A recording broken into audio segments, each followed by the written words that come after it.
a písní ze společensky závažným obsahem jsme se přesunuli do těch intimit, do vyznání a z této kategorie je i další písnička, která se jmenuje, nebo ona se tak nemenuje, my ji říkáme motoristická.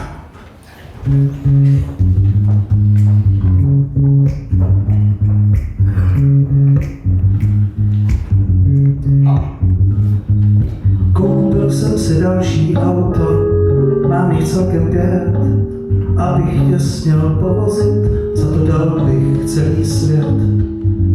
Proto tohle kupé BMW. Narupaný šestiválec vrčí černou tmou, gumy píšou do asfaltu, jedu za tebou. Snad konečně zlomím srdce tvé.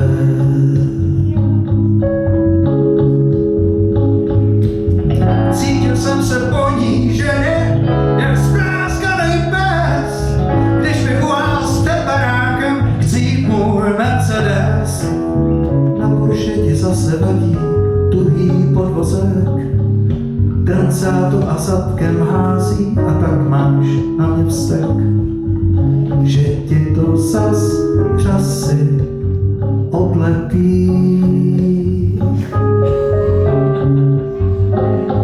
V Audině se skoro ztrácíš a prý tě uráží, že jsem tě omylem nechal zamknout v garáži.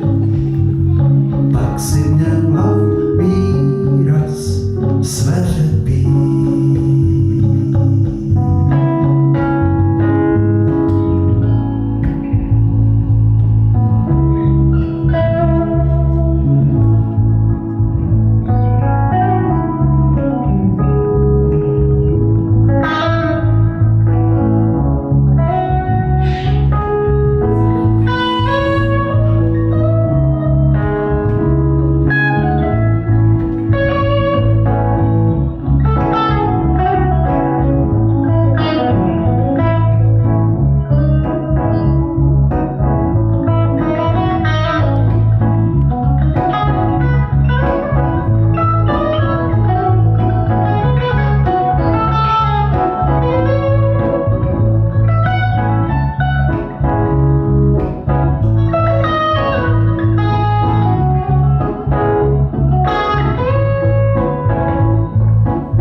Světla hasnou, brumlá volnoběh, než jsem stačil zatrubit, zastavil se mi dech.